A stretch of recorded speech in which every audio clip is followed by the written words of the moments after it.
بسم اللہ الرحمن الرحیم۔ عزیز طلبہ و طالبات السلام علیکم۔ اس سے پہلے ہم حجر اسود کی کہانی پڑھ چکے ہیں۔ جیسا کہ آپ جانتے ہیں حجر اسود جو ہے وہ ایک مقدس پتھر ہے جو کہ حضرت اسماعیل اور حضرت ابراہیم نے مل کر تعمیر کیا تھا، اور یہ اس زمانے میں ہر قبائل کے لیے بہت ہی قابل احترام تھا۔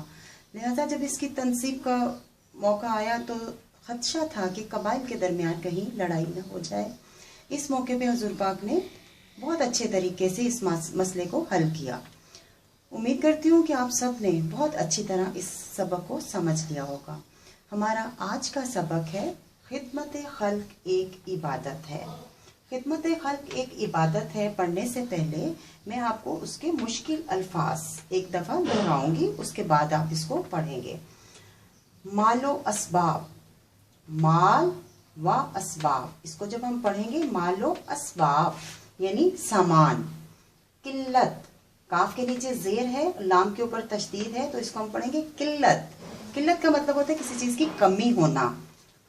وقف، واو کاف دو نقطوں والا، اور پھر وقف، وقف کا مطلب ہوتا ہے کسی چیز کو کسی کام کے لیے وقف کر دینا۔ رفع عامہ کے لیے بھی ہو سکتا ہے، وہ لوگوں کی فلاح و بہبود کے لیے بھی ہو سکتا ہے کہ اس چیز کو ہم نے وقف کر دیا ہے۔ معمولی، نہایت ہلکی چیز۔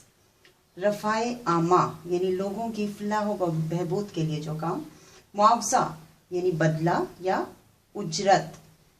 صدقہ جاریہ، ایسا کام جس کا فائدہ آخر تک ملتا رہے۔ مخصوص یعنی کسی چیز کو مقرر کر لینا۔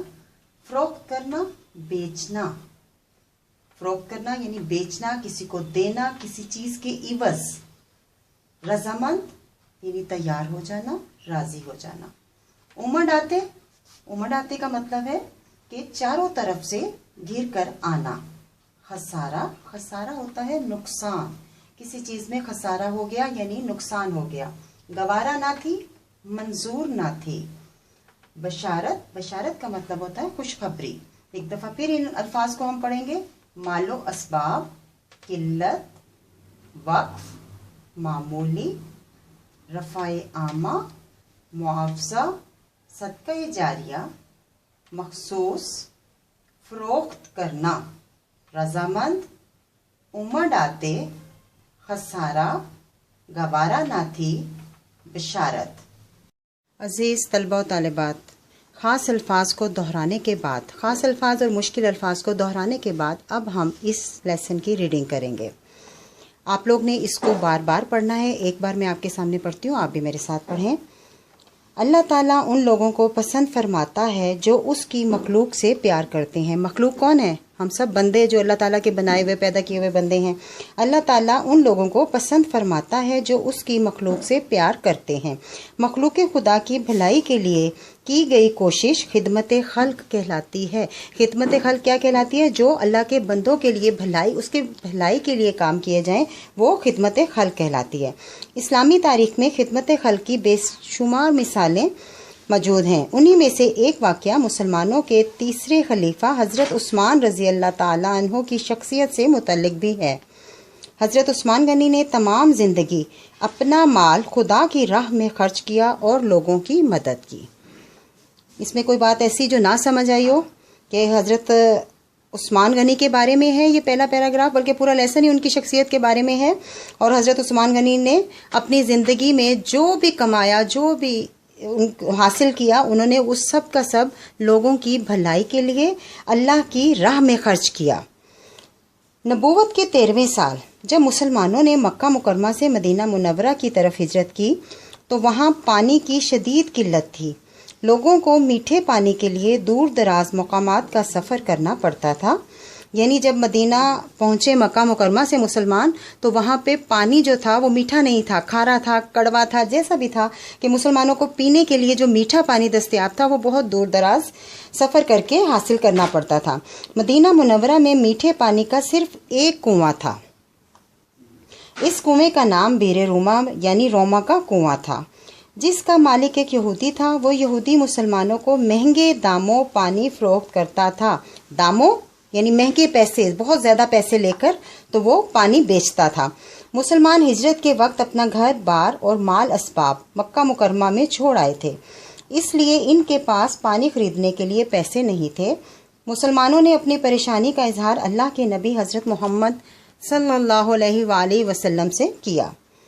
آپ صلی اللہ علیہ وسلم نے صحابہ رضی اللہ سے فرمایا کہ کیا تم میں سے کوئی ایسا شخص ہے جو بیر روما کو خرید کر رفع عامہ کے لیے وقف کر دے؟ رفع عامہ یعنی عام لوگوں کی بھلائی کے لیے وقف کر دے، یعنی مخصوص کر دے، اور کل قیامت کے روز حق تعالیٰ کے ہاں سے اس کا بہترین معاوضہ اور بدلہ حاصل کرے۔ یعنی کل سے مراد حضور صلی اللہ علیہ وسلم کی قیامت کے دن سے ہے کہ قیامت کے دن جب حساب ہوگا تو اس کو اس کے بدلے میں بہترین اجر دیا جائے گا۔ یہ سنتے ہی حضرت عثمان غنی اس یہودی کے پاس تشریف لے گئے اور اس سے کنویں کو خریدنے کے لیے بات کی۔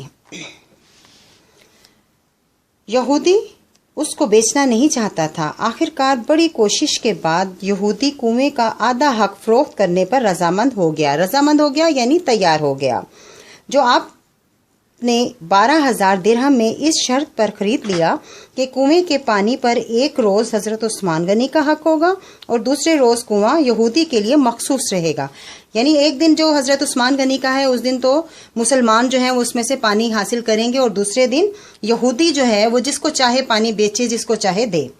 جس روز حضرت عثمان غنی کی باری ہوتی، مدینہ کے چاروں جانب سے لوگ امڑ آتے یعنی چاروں جانب سے لوگ گھر آتے اور ہر شخص اتنا پانی نکال لیتا جو اس کی 2 دن کی ضروریات کے لیے کافی ہوتا، اور اگلے روز جب کنویں کے پانی پر یہودی کا حق ہوتا تو کوئی بھی شخص اس سے پانی خریدنے کے لیے نہ آتا، کیونکہ حضرت عثمان غنی نے کوئی پابندی نہیں رکھی تھی کہ صرف مسلمان ہی پانی حاصل کریں گے، کہ ہر ایک کے لیے وہ کنواں کھلا ہوا تھا۔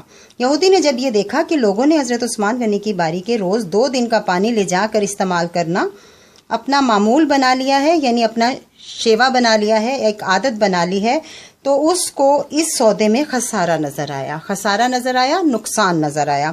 اس کو یہ بات گوارا نہ تھی، یعنی منظور نہ تھی کہ وہ مالی نقصان اٹھائے، اس لیے اس نے سوچا کہ اب کنویں کی آدھی ملکیت بھی اپنے پاس رکھنی نقصان کا باعث ہے۔ یہودی نے باقی نصف کنواں مزید 8,000 درہم لے کر حضرت عثمان غنی کے ہاتھ فروخت کر دیا۔ اس طرح 20,000 درہم ادا کرنے کے بعد اب یہ کنواں حضرت عثمان غنی کی مکمل ملکیت بن گیا، چنانچہ اس کا نام بیر عثمان رکھا گیا اور عام لوگوں کے لیے وقف کر دیا گیا۔ یوں حضرت عثمان غنی نے ذاتی نفع کے بدلے لوگوں کی بھلائی اور دنیاوی فائدے کے بدلے آخرت کو پسند فرمایا۔ وہ کنواں آج بھی مدینہ منورہ میں صدقہ جاریہ کے طور پر موجود ہے۔ صدقہ جاریہ ایسا فائدہ جو تمام عمر ملتا رہے، اور اس کا ثواب انشاءاللہ قیامت تک آپ کو ملتا رہے گا۔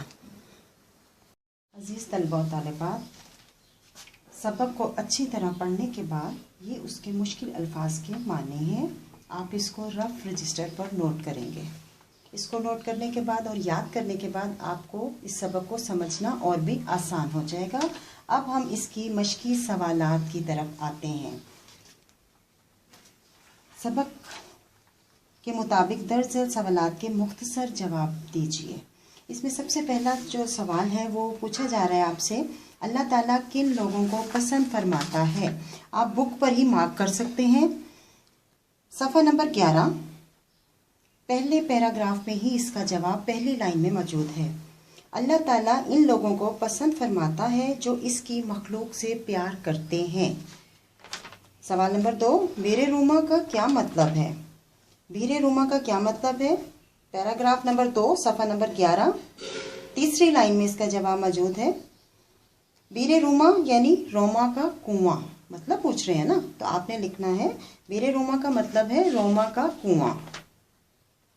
یہودی نے حضرت عثمان غنی کو پورا کنواں کیوں فروخت کیا؟ یہ جواب آپ نے لیسن پڑھا ہے نا، تھوڑا سا آپ ذہن پہ زور دیں گے اور صفحہ نمبر 12 کے سیکنڈ پیراگراف میں تلاش کریں گے۔ میرے خیال سے تو اس نے اس لیے فروخت کیا تھا کہ اس کو پانی کی فروخت میں نقصان ہو رہا تھا۔ اس کو آپ نے سیکنڈ۔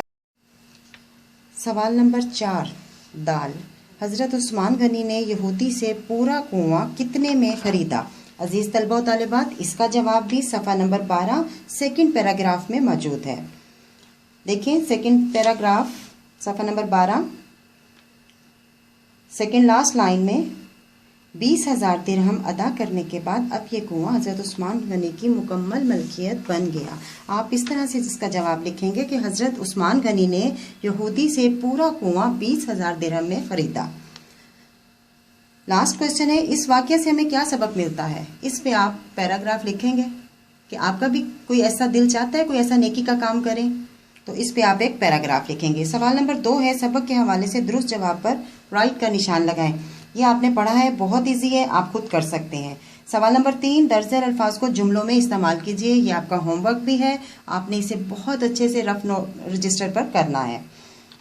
سوال نمبر 4 الفاظ معنی ہیں جو کہ میں آپ کو آلریڈی پہلے کروا چکی ہوں.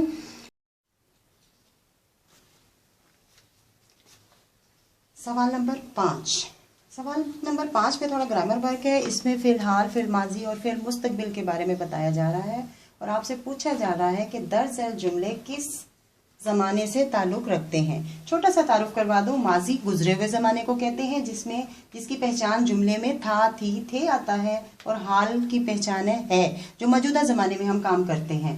مستقبل کیا ہوتا ہے جو آنے والا ہمارا وقت ہوتا ہے فیوچر جسے ہم کہتے ہیں اس کی پہچان ہوگا. اب یہ دیکھیں اس جملے میں پہلا جملہ کیا تھا سے ہمیں پتا چل رہا ہے کہ فعل ماضی ہے.